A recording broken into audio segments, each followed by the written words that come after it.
share and we can, provide and put forward questions or thoughts around all of our shared experiences to support us, who are integral parts of our team of 5 million.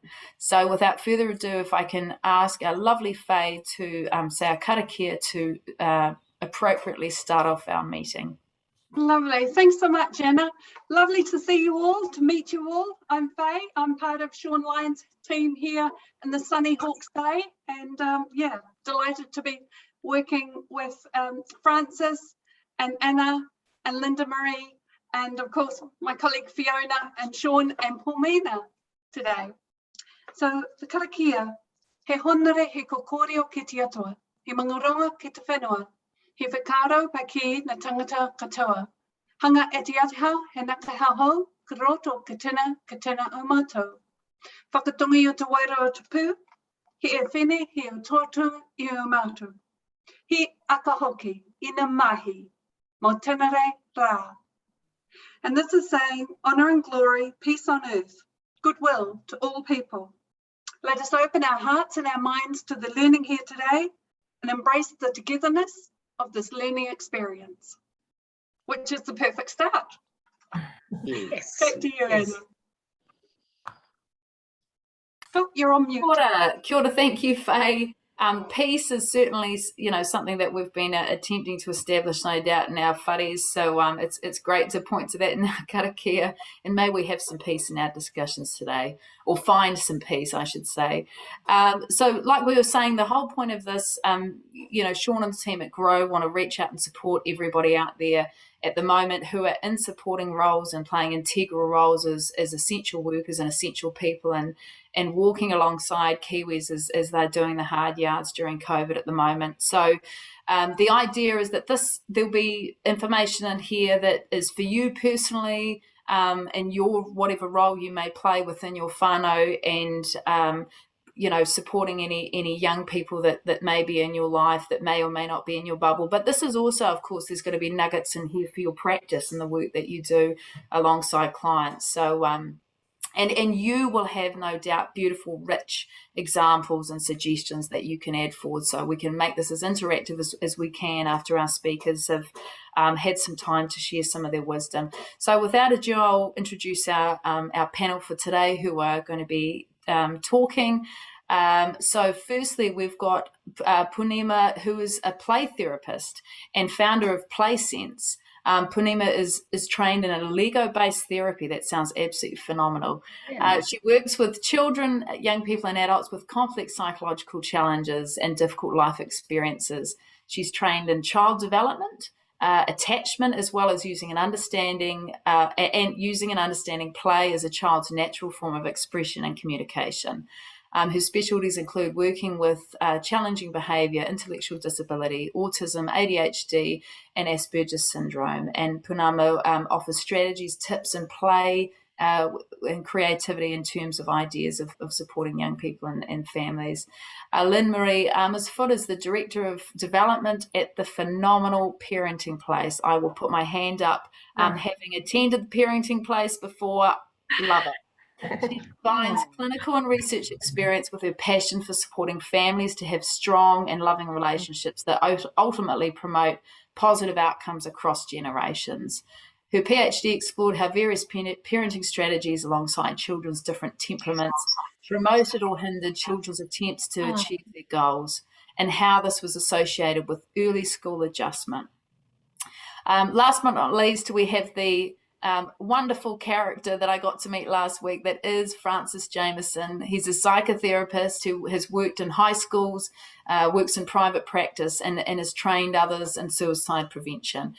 He's a published author and practicing counsellor, supervisor, mediator, specialising in working with people with complex needs, including young people and their families where there's high suicidal risk. So I want to welcome everybody here today. I want to welcome all of you, and let's open up with hearing first from Punima, hearing some of her thoughts and insights and potentially experiences around supporting young people now and over time. Sure. Maybe I can start off by saying a little bit about myself. So I'm originally from England, and I moved over here about over 10 years ago, and I've trained as a play therapist and worked for various organisations, and my specialism is working with individuals with intellectual disability or autism or ADHD. I now work in private practice as a play therapist and also do Lego-based therapy, and I also work as a school-based therapist as well. So I work quite closely with schools and families. I'm also a mum of 2 children, so being in lockdown has been challenging, working alongside that, and my children are age 9 and I also have a 4-year-old. So as you can imagine, it can be quite full on in the house. One of the things that I think the first couple of days and those feelings kind of come and go for me is being in a caring role in terms of our profession, with the balance of being a carer or a mother or a parent or a grandparent. So caring for our children is quite a hard balance to have. So it took me a while to really switch off work and having to think about my clients and really put the needs of my family first. And once I kind of did that, and it just became a bit more reassuring for me, and I could manage that more. So one of the things that I think is quite helpful to think about is it's okay for you to put your family first and their needs first. And I think that's really important for yourself as well as your family. And that was kind of one of my thoughts. I don't know what the other experiences of the panelists have been. Definitely, it's whānau time for nesting, eh? Yes. That's the number one. Yes, and I think one of the things that are really important is really thinking about what do you want to do in this time. It's such a great opportunity to think about connection with your children, and that's some of the things I've been talking to the parents that I work with about is what are those fun things you can do together. What do I like to do with my family, and what do they like to do, and having conversations around that. And I think that's really lowered the stress within our family in the current situation that we're in. That's great, Purnima. So, yeah, look, I think there's some really important points that are raised there. I'm just interested to hear from Lynn Marie around what some of your thoughts are, whether expanding on what's been discussed and sharing some of your own perspectives. Yeah, sure. So I'm a little bit on the other spectrum of children. So I have a 20-year-old who actually got stuck at the Dunedin uni halls and was enjoying her bubble of 200 fellow students and was actually having a really good time in lockdown. And then her sister, who is year 13 and 17 years old, and felt totally stuck with her old mum and dad, who just didn't get how lonely she was and how much she was missing her friends and how difficult life is having to learn online. So that was sort of our experience in the beginning, is just, oh, do I have, when am I going to see people again? Because of course her dad and I are not people. So it was just really sort of tempering those experiences first. And it was when she did that ranting and raving, I actually felt a little bit personally overwhelmed by her feelings, because I was like, oh my goodness, what does it say about the kind of parent I've been to you? And how can I, and what does that mean?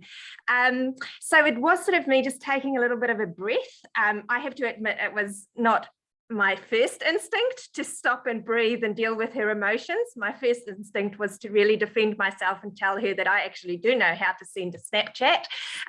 But after a little while, it sort of was, okay, this isn't working. So why don't I, what would the psychologist in me do? And of course, that is sort of taking a bit of a breath and just thinking about her perspective and her experiences and noticing her emotions, as well as my own, and trying to find that balance.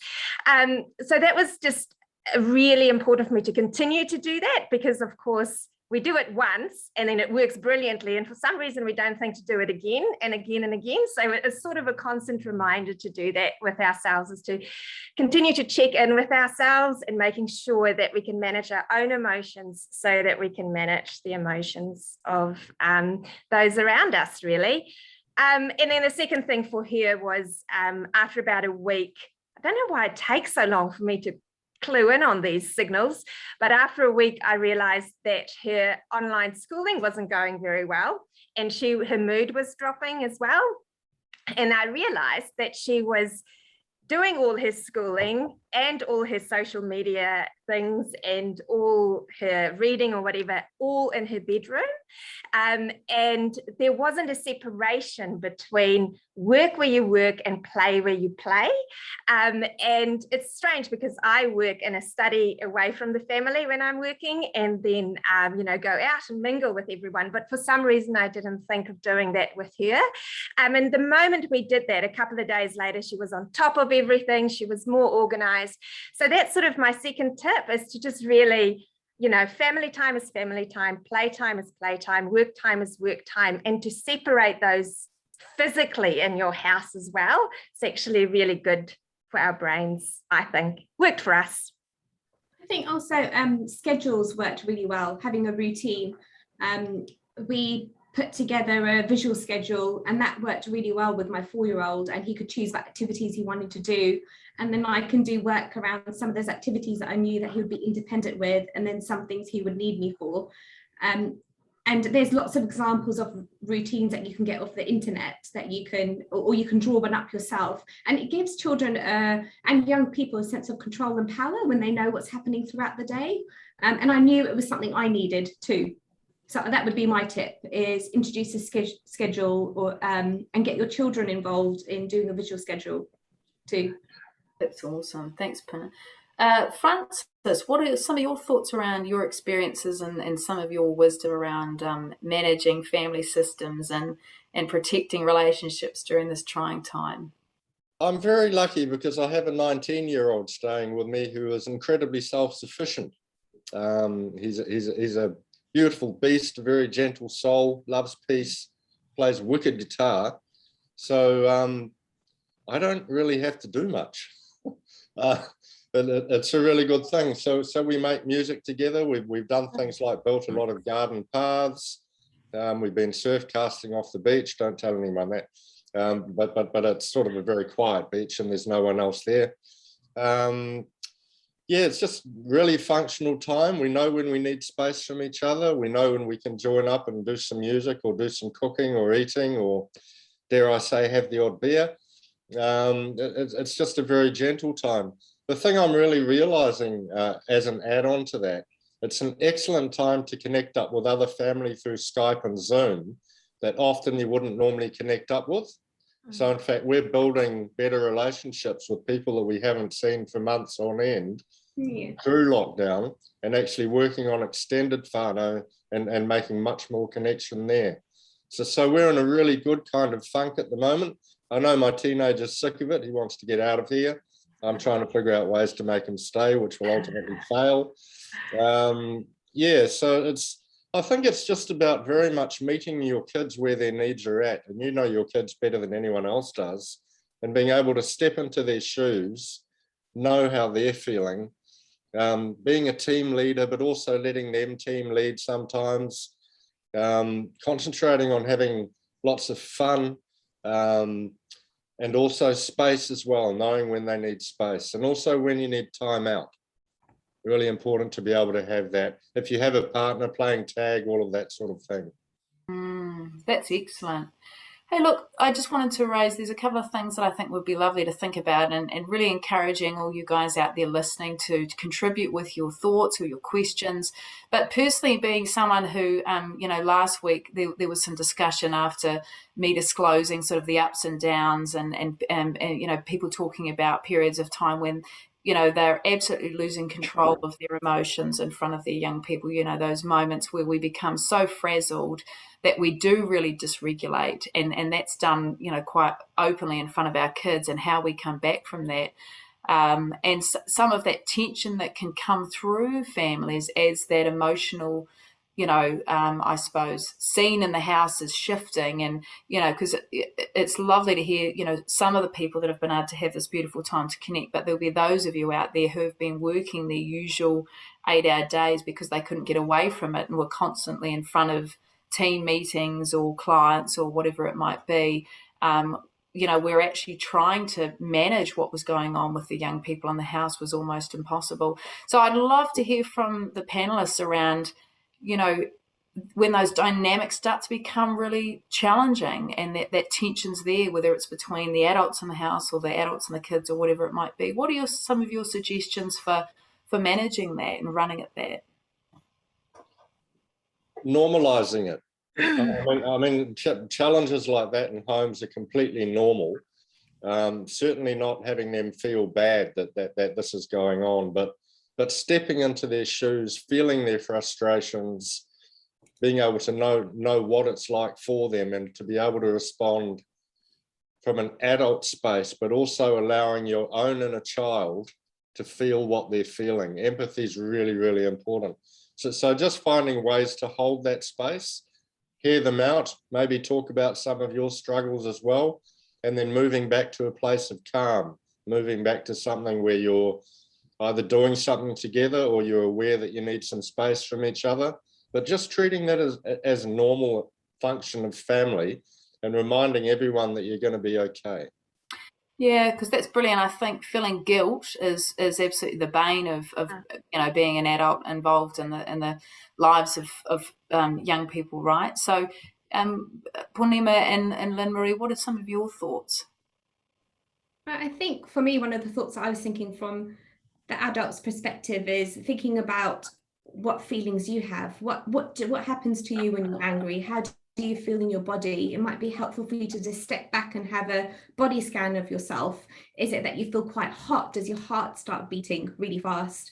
Are you breathing heavily? And then what kind of things are helpful? Is it going to your own space? Is it, like Frances mentioned, is doing something helpful or meditating? So what do you do when you're overwhelmed? And then what do you do to regulate yourself? And then I think talking about those feelings and your experiences, but also modeling that to your children, that I felt really angry, and that might have been that was very hard for you to see, and I want us to think about that together.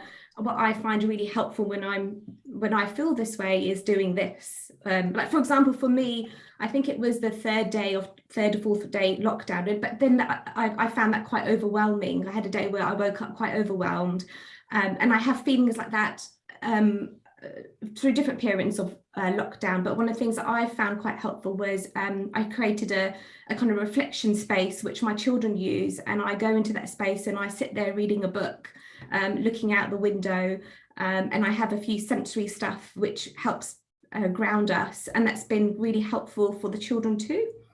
And in terms of the children's point of view, when I think it's important to recognize when those things are changing, when you're starting to get into that kind of difficult energy, and those behaviors start coming out. For example, is it your child becoming more demanding and following you around a lot more? Is your child climbing on you? If you've got younger children, do they start climbing over you, wanting more hugs? So what are their signs that they're feeling unsettled and overwhelmed? And what can be helpful is naming those feelings for them. I wonder if you're feeling like this. Maybe we can do this together. But also naming those positive feelings of when they're feeling calm, and what are they enjoying when they're calm and relaxed, is really important too. And I think that doing those things will be really helpful, and it will bring down those kind of situations where your children are finding things harder during lockdown. Yeah, that's great. I think my experience, certainly of my kids, and particularly my beautiful 11-year-old who happens to have ADHD and is highly empathic, is that he's my emotional thermometer. So it's interesting when I see him begin to rank up, and normally it's almost like an anxious sort of excitement that shows up. I have to do a double check, and when I tune into myself, it's interesting. I can feel that chicken or egg, that there's something being mirrored in me too. So I think that's really beautiful around that whole self-reflection. Lynn Marie, what are some of your thoughts on the topic? I think that sometimes when these things happen, we feel like we have to respond straight away, like we have to have an answer straight away, or we have to calm things down straight away. The reality is, if we take 3 or 5 seconds, the world's not going to end. If our kid is starting to scream, to just go, actually, if she screams for another 3 or 5 seconds, that's fine. I can take those 3 or 5 seconds and just ground myself, think about it. The world is not going to not going to end. And then really take the time to tune into those cues and perceive what's going on around you. Think about yourself, how you're going to respond, what you're feeling. And I love I think 99% of the world's problems will be solved if we can just take someone else's perspective and respond appropriately. And that's totally true for our kids. If we take those 3 to 5 seconds to settle ourselves and take their perspective, we're going to respond from a much better place rather than just reacting. So so taking that time, I think, is really, really important, because during this time, we all know those cues anyway. We live with our families every day of the year. It's just during these times, everything is perpetuated, and somehow we forget that those are the things that happen all the time anyway. So we're just feeling things a little bit more intensely. So maybe we need to take 8 seconds rather than 5 during these times. It's okay for kids to scream sometimes. I think we all need to. Yes. And sometimes I've found that I have missed those cues, and it's taken me a good couple of hours to be able to process that information because I was feeling overwhelmed. So then I might go back to it the next day, and I think that's completely okay, because it's all about reconnecting again. So do take your time if you feel like you need a bit more time to kind of deal with these things or process some of the things that have happened. Yeah, look, some of the things that is being talked about here, which I wonder would be nice to sort of knuckle down into and think about a little bit more, is that whole idea about being able to tune in, right? I mean, being able to tune in to what's happening with your kids, of course, allows you to be more aware of what's going on for them, notice what's happening, even sometimes like them a bit more, because, of course, the more you tune into them, the more they feel, seen and heard, and so probably their behaviour often is better at those times anyway. But it's interesting, being someone who can spend a lot of time up in my head and really loves my job, and sometimes uses it as a bit of escape for the too hard parenting stuff. I can find myself tuning out and not being present. So what are some tips that you guys would give to people about how to try to get better at tuning in, and trying to hold, not that you can constantly hold your attention, your focus on your young people, but noticing when it's gone and how we bring it back? I was thinking around just going back to that care for yourself. What kind of things that make you feel healthy, and what's good for your well-being? And I think that helps you being present. And my experience is that when you're not present, the children pick up on it, and then their behavior kind of turns into, that's when you get the tantrums and they realize it. So I think for me, I was thinking things like even sleep is really important. It helps me feel more present. There's lots of research around the importance of sleep. You may do exercise, could be quite helpful being present. It could be even a creative or play activity that you enjoy. I think that can be very helpful to be present. I also think thinking about activities that you enjoy doing with your children can make you feel quite present as well. Yeah, I would agree on that. It's all about your own self-care at first, focusing on things like rest, exercise, whānau time, bits of work, good kai, feeding your soul, creating moments of joy, really, really important. And trying to do lots of stuff with your kids that they enjoy. I have a bit of a list. Can I read it? Oh, yes. Go on, Francis. Exercising with them, model and teach some breathing techniques, visualizations, Headspace you can go to, there's a good app for this. Projects, cooking, teaching them how to cook, hide and seek. Hide and seek's a really good one because you can leave kids hiding. So if you've got a kid really bratty, then park them up for 10 minutes somewhere and tell them they're a really good hider. And, sort of go off and do something else. It works. Does that work with 20-year-olds as well, Francis? I'll try that later on. No, I can just tell my 19-year-old to bugger off. It's a lot easier. Also, can I add that works really well with siblings? So if you're getting quite a bit of sibling conflict, hide and seek or putting them as a team to find you, or an object or a toy, is a great way for them to bond together and work together as well. Indeed. physical touch, massaging each other, hugs, listening or making music. You can make music on you know, you don't need instruments. You can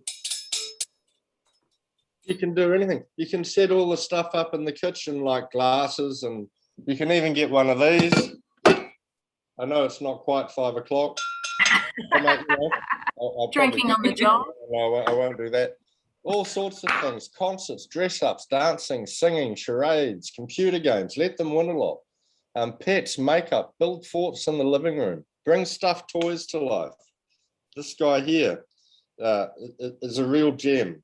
You know, you can do all sorts of nice things with stuffed toys, bring them to life, have lots of fun, play lots of games, and get them to teach you some of them as well. Arts and crafts, reading to them, making sock puppets. Really simple. You get a sock, and all you really need is some cotton wool and a couple of buttons, and you could use their favorite sock and teach them how to sew. All of those simple things you can be doing to kind of, you know, get the love flowing in the house.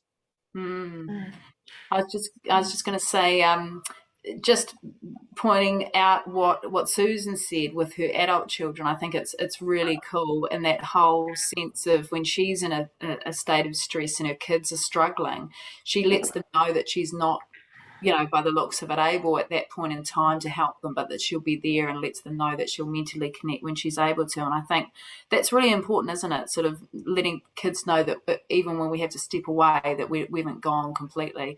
I was just going to say, it's interesting. I'll very happily share with you an incident just today of trying to play Uno with my 2 kids, which started out well.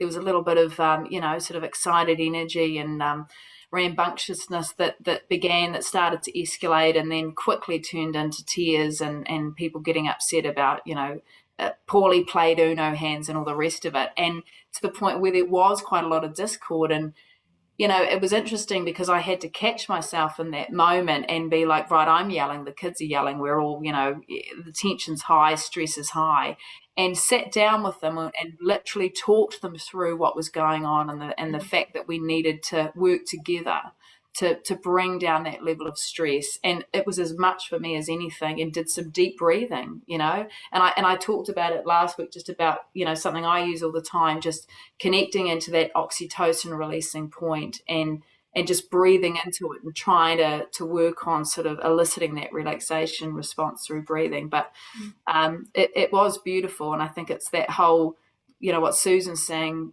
teaching our kids that it's okay to lose the plot sometimes. You know, we don't have to be calm and peaceful and like the Brady Bunch constantly, because we are humans and we do have to stress, and we've got to be willing to have it. I always say to my kids, and I often have to say it to myself, it's about how we look after ourselves and other people when that distress is high. And I was in terms of a therapeutic point of view, I often find it quite helpful if I'm with a child who's starting to be quite challenging, having a tantrum, and I've used this also with my own children, is sometimes I start deep breathing while I'm with them. So if they're being quite challenging and I'm feeling quite overwhelmed, bringing myself down so I can regulate myself, and then I notice a change in the child, that you'll start seeing them starting to deep breathe. And I think that could be quite helpful when you're at home and you're with your children. And I think modeling and teaching deep breathing and visualizations are really good things to do. Sorry, I cut you off. No, it's okay. Yeah. It's very valuable what you have to say, because I totally agree. Those modeling those. And I think sometimes the mistake we make is that we don't chunk our work as working parents very well.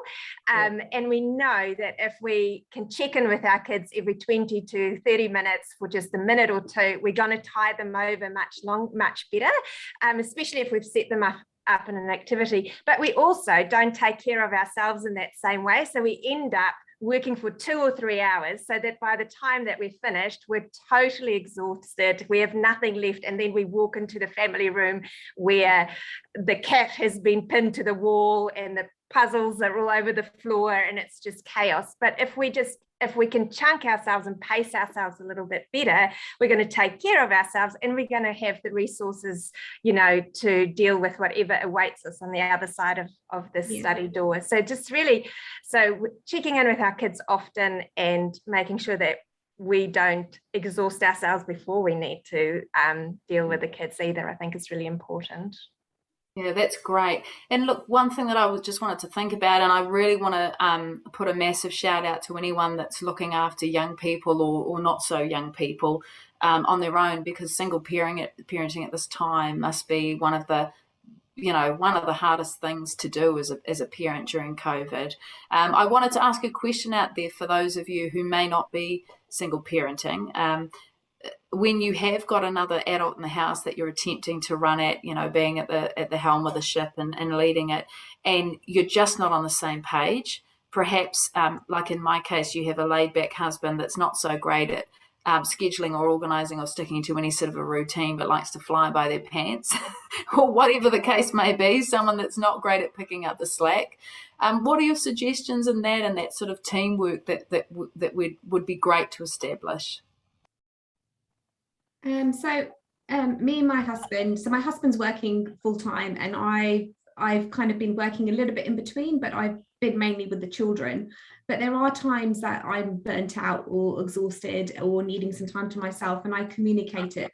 So one of the things that's been helpful for us is communicating and being okay to ask for help, to say, I'm feeling a little bit overwhelmed, I need a bit of a break, I really need to go for a walk right now, can you take over, and seeing if that works. I also sometimes schedule that time in, so I might sometimes send a Google Calendar invite of a certain time that I might need him to be around and support with the kids. But I think communication is just really, really helpful. And we have certain activities that we plan to do together, and I think that's always quite helpful when you're trying to manage the kids in between you, both of you. Yeah, I think that one of the things that we often not do is look after our partners well. So we try and look after the kids, and we forget to do something special, spend some time together with our partners, and that fills up their bucket so that they can take over some of the responsibility. So you always have to have a motive, but it does help to fill up their buckets for them, so that they can come to the party when you are tired and exhausted. So just sort of, again, that perspective taking as well is really important. They're also working full time, and so what can we do for them to just help and support them so that they can help and support us when the time comes as well. Yeah, absolutely. I think that connection with the person that you're parenting with or that you're supporting is so essential, doesn't it? And it's one of the things, along with our own self-care, that often goes out the window at times when we're parenting. We also, I'm sorry to interrupt there, but we also check in the morning or the evening. So we kind of talk to each other about where we're at emotionally and plan our day around the kids, and that can be quite helpful as well. Absolutely. Just thinking around.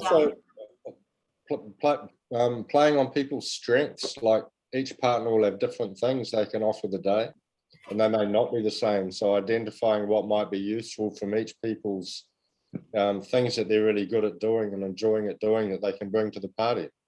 I was going to say the other important thing, I mean, that's a great point, Francis, but is, being grateful as well and showing that, I think when someone has stepped up and they've been really supportive and they've done just what is needed to be done, or you just notice them parenting really well, being able to really recognize it. And I mean, that serves great for that bonding and connection, doesn't it? It also really helps to positively reinforce that behavior, and that's all good, great stuff. I mean, I think it's really is that teamwork, isn't it? And running at stuff and trying, like it's, you were talking, Pumena, about the whole idea of sending kids off to work together as a team to try and find you in hide and seek. And I think creating that sense of team is essential. We've got a whole house to clean tomorrow, and I know that I'm going to feel a lot better about the kids if they help. I'm going to be able to be positive when they do a good job or even a moderately okay job. And it helps to create that sense of bonding, doesn't it? And we're all in it together, rather than some of that fractious sort of splintering of the family that can happen when everyone's disconnected and struggling. And I think just going back to that is when I'm thinking about play, I think it's quite I think sometimes as parents we fall into them being different age groups and they may not be interested in the same thing, but children do. So you often see children older quite interested in what the younger child does and kind of get together and start playing. So there's so that can be quite helpful, not just thinking that you need to find something to do with your older child and find something different to do with your younger child, but you trying to bring them together in things that they can find interesting together and allowing them to connect and have space, because we're all in the house, it's quite easy to just keep interrupting and having to structure everything. But step back, let them play, let them create in the way that they want, and you'll just see how powerful it would be that they can kind of work through whatever they need to through their play.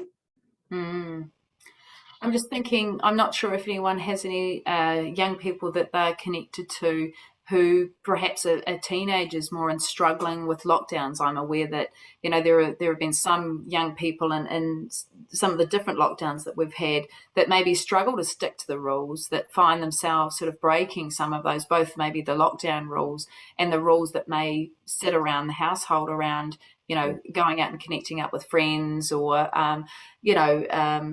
jumping on and, you know, behaviours that maybe they begin to push back a little bit for that real need to go and find their peers, which of course they're cut off from at the moment. What would be some of your thoughts around supporting more the teenage group of young people going through this? Really hearing them out. Just let them have their say. In the last lockdown, my youngest son actually went really flat on about the third week, and it was exactly that, the lack of contact with friends and that sort of thing. And he actually got so down that he was even stopping connecting on the phone. So it was about making sure that he had food, making sure he wouldn't abscond. He wasn't going to abscond, but he wanted to. Letting him have space, but also checking in, putting food by the door, but encouraging him to get back onto social media, to start connecting again. It was a bit of a depressive moment, really, because he felt really quite flat. So it's about being very honest. Yeah, I totally get it. Love you to bits. How can I help? You might get told where to go. Handle that. Don't take it personally. I mean, just back off for a little while, and then maybe another plate of food at the door. And then as soon as you can, try and get them back into some sort of interaction within the house. And again, you can link up on the phone people that your kid might be able to talk to. They might have a favorite uncle or auntie, or set up some Skype, some sort of activities like that, and then try and get them back out and mingling more with the household. But it's just about accepting, yeah, this is where you are. There's nothing wrong with you. You're actually okay. I totally get it. Putting yourself in their shoes and showing them lots of love. That's brilliant, Frances. Really great advice. Any other thoughts, team? I was thinking about similar is helping them name their feelings and really showing that you're understanding some of their thoughts. So really acknowledging that they're missing their friends, because peer relationships are so important when you're young, and that connection, and acknowledging that sometimes going through the social media side is not the using the phones and the digital way of connecting may not be meeting their needs, but it's still important that that's still an important way for them to connect. Maybe helping them think about the things that they like, and again, like you're saying, is reassuring them. And I think, similar to Frances, my daughter got actually just in the second week of this lockdown got incredibly flat. And I assumed a lot about what was happening for her. So it really is just having a curious conversation. So as parents, we're quite quick to go, oh, it's lockdown, it must be this. But, you just having that curiosity and go, hey, I realize we're in lockdown.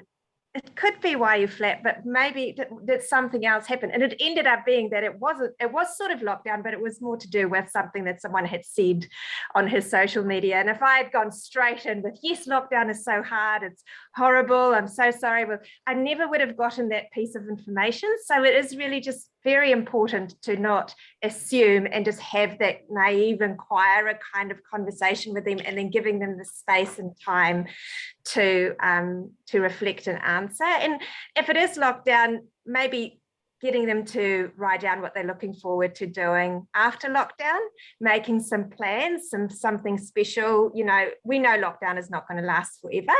So so just helping them to remind them that there are things to look forward to after lockdown, and you know, organize some events or get-togethers with their friends post-lockdown might be just a little bit of a motivator as well. Yeah. And I was going to say, for my experience of working with people, whether they're young or old, that struggle to talk about their emotions. And when you say, how do you, you know, something like, how do you feel? And they say, well, you know, I don't know, or I feel okay. Or, you know, some of those answers that don't really give anything away. I was going to say some of that sort of curious wondering, you know, I try to sort of do some of that wondering of how people are feeling. Giving that room for them to say, no, I don't feel like that at all. You know, you're totally off the mark. But I think there's something beautiful about being able to show someone that you're really trying to put yourself in their shoes and you're trying to understand them. I think it's brilliant for helping people to feel really held, isn't it? And it's interesting. My daughter, of all the things that I can, you know, find challenging about her, bless her, she started crying the other day, where she was getting very, very angry, and then all of a sudden, you know, she went from this sort of real anger that I found really pushed my buttons and was starting to make me feel quite frustrated and angry, and things changed, and she just had this genuine you know, sadness that came up, talking about how her brother was getting more help with his work than she was, and how she struggled too. And it was just beautiful, because I could feel the genuine, not saying that her other emotions weren't genuine, but I could tell that this was one of the real core problems that she had obviously been struggling with, and that, you know, and was just able to really reflect how important it was for her to be able to talk about that, and meet her there and thank her for sharing that. And it was just amazing how being able to really hold that with her, it regulated me, and it pulled my head out of my backside where it was going, and it really helped to regulate her. And it was one of those moments of connection. But look, I just wanted to think with everybody, we've still got a little bit of time, and it would be great to have some questions for everyone. Or there's a couple of scenarios that are being talked about in the chat, and it's lovely to see people supporting other people in the group, because this is what it's all about. But I want to think about some of the grandparents here now, or some of the aunties and uncles who aren't in the households that may be struggling, who may be feeling, and I'm sure my mother's been one of them, and my mother-in-law, you know, really disconnected, but really powerless to help their children or their brothers or sisters to parent in some of these difficult situations with this turmoil that can show up in families sometimes, you know, as a result of what's going on. What recommendations would you have to them, and being able to manage some of that distress themselves, and to be able to reach out when they can't physically, you know, well, they couldn't, unless you're in still Auckland and you can't still, go in and help out?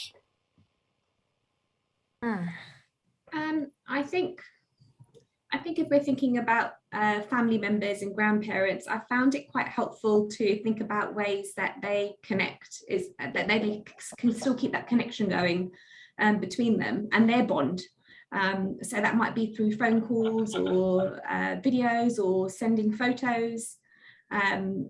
In terms of my personal experience, my parents aren't here in New Zealand, but they're in England. But this has been a lovely opportunity for us to call my parents regularly and make that as part of our routine. But my husband's mum's here, and she's by herself. She hasn't been part of our bubble, so we have been calling her regularly. And one of the things we've really focused on in our way of connecting is culture. So we talked about foods and certain foods that their grandmother would make or they would do together, and that's been a nice way that they connect, and then they talk to their grandmother about it. So I think just thinking about those ways that you connect when we're not in lockdown, but how can we keep those connections going, even though we're physically not seeing each other? Are there other ways that we can connect? And just even acknowledging that we're thinking about each other, I think is important. Another thing you can do is have the computer on the table and have dinner with your extended whānau. Or if people are setting up thoughts or play or music or little comedy acts or whatever, you have the computer there and get everyone to join in, having lots of fun that way. Technology can be great. Totally. Yeah. Lovely. Yeah. Yeah, I was just going to say, probably one of the most helpful things, in my perspective at the minute, that my mother and my grandmother could do, because they're great at coming up with ideas, but it's funny when you ring them up and you're at the end of your tether and you're just ready to, kick your children out into the streets, COVID or not, getting sort of pushed forward suggestions and ideas at those points in time is really difficult, and you're just thinking, don't tell me more ways. I've been trying to run at this and crack my head against this wall for the last however many days.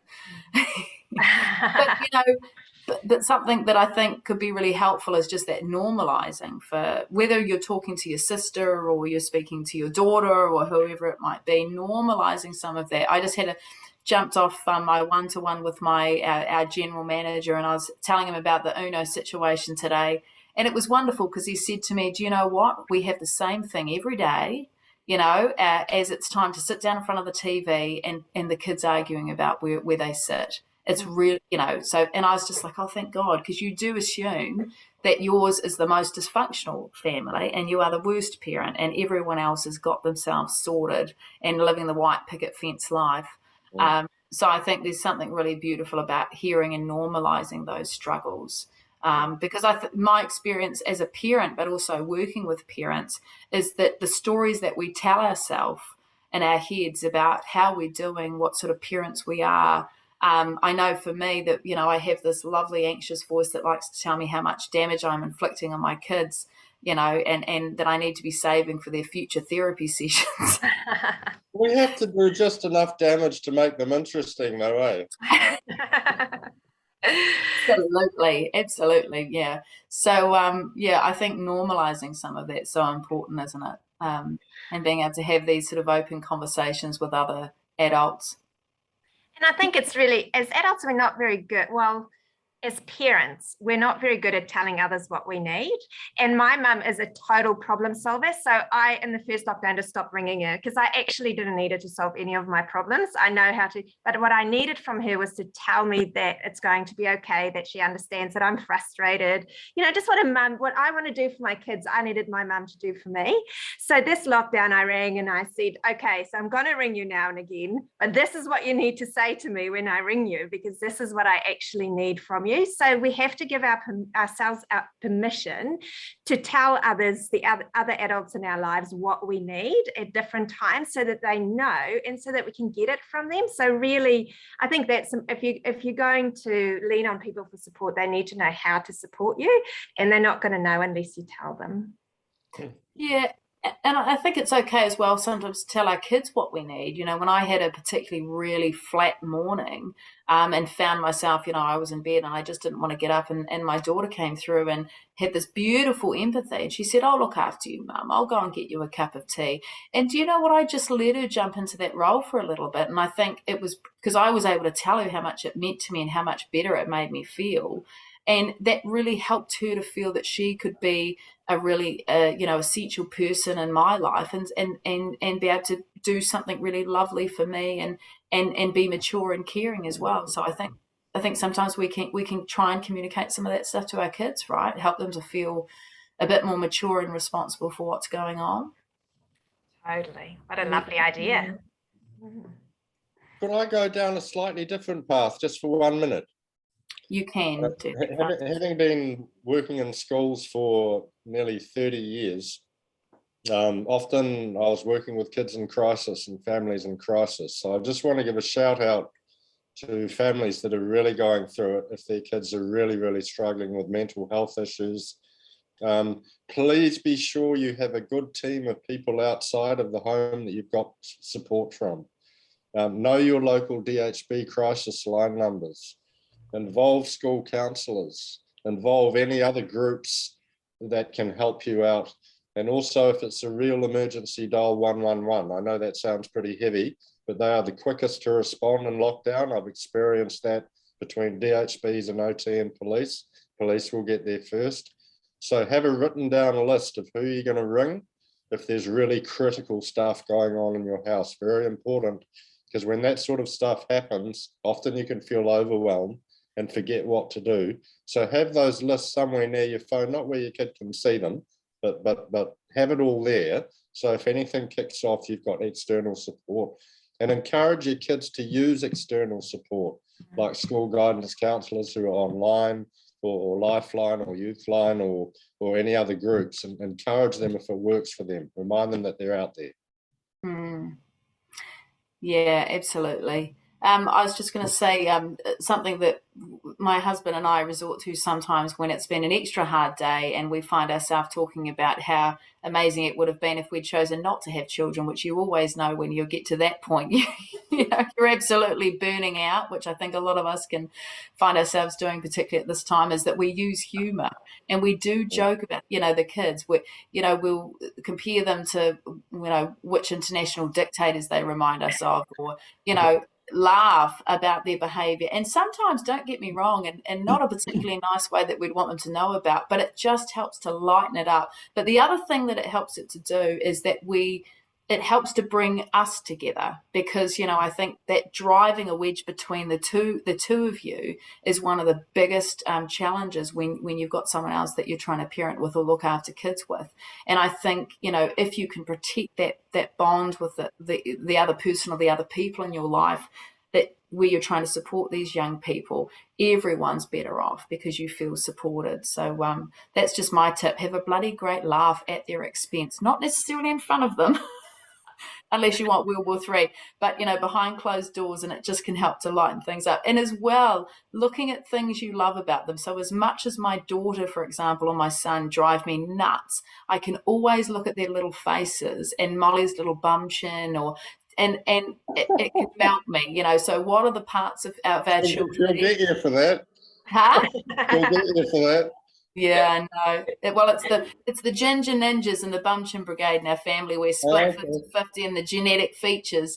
But and it's so, what melts your heart about your kids, and what can you hold on to even when you are struggling to like them? What can you remind yourselves of? And I think there's that beautiful mindfulness of actually just trying to tune in for a moment, watch something they do, listen to their voices, however old or big, and reminding yourself what you love about them. And that probably goes a long way for our partners as well when we're imagining wanting to stab them in the back in the kitchen preparing dinner. Also, I think also sharing those moments. Now on that note, we'll close. I think also sharing those moments and naming those moments with your children are really lovely. So when you notice them being empathetic and doing those lovely things, nurturing things for you, it's so important to let them know that you notice that and you hear them and you see them. Did we mention pillow fights and wrestling? We've had lots of that in our house. Yeah, excellent. Good fun, a good de-stress, and it can also turn bad, grumpy moods into a big laugh. It is, and it's a great way to passively get out some of that aggression on the kids without harming them too much. You can just take it to that limit of that sort of nuggy on their head, or the tickle that lasts, and just it's a great way to get out some of that tension, isn't it? Mum, you're hitting me too hard. I was just going to say, it looks like Francis. There's one of our wonderful attendees who wants to come and be in your house next lockdown. Excellent. Can you play music, dance and sing? I tell you what, Te Rangi Māori, if you're in level 2, all you need to do is find your way across the border and jump in. Francis is still in lockdown. You can move into his house now, I'm sure. Yeah. So are there any final closing comments that the panel have for the wonderful people who have tuned in today before we finish? A very quick one. A guy called Carl Jung, most of you will know him, of him. He was a disciple of Freud, and then he invented the collective unconscious and all that sort of thing.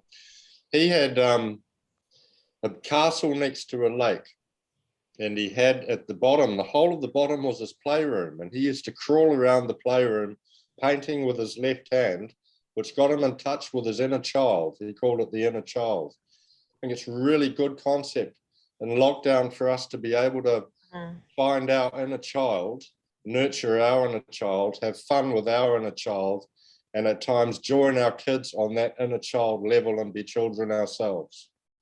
So foster the joy and the inner child and having fun. Go for that sort of stuff, and it'll really help out. Think about the fun stuff you enjoyed with children as a child and share that with your children. Build those forts, build those castles. Enjoy looking through photos of lovely memories together. Just enjoy this time. Yeah, I think this is a special time, so we should do some special things that we don't always do.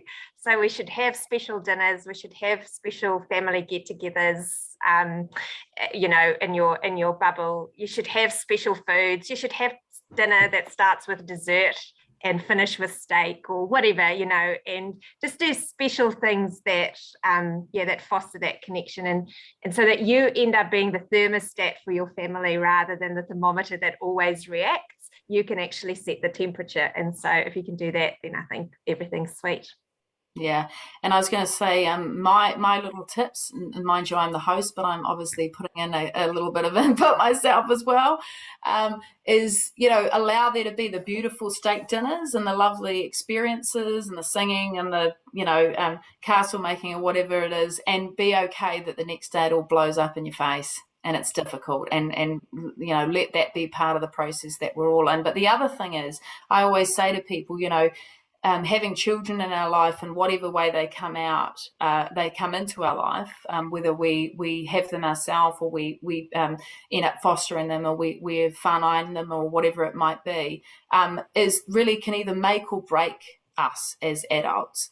And I think really that is dependent on how we tune into ourselves. I think I know for me, this is a moment in time to learn more about me, to learn more about what I'm not giving to myself, what I need to get through this and to be the mother that I want to be, and that I really want to move towards, and trying to gain that through this experience, you know, because often it's these most challenging times that gives us the potential for the most growth. So I really want to thank all of you for being here. I want to thank everyone that's come today, and especially those who have stuck around to the end. It would be lovely to close, Faye, with a karakia as we started, and send all these beautiful people off into their evenings. Awesome, will do. And thank you, Anna.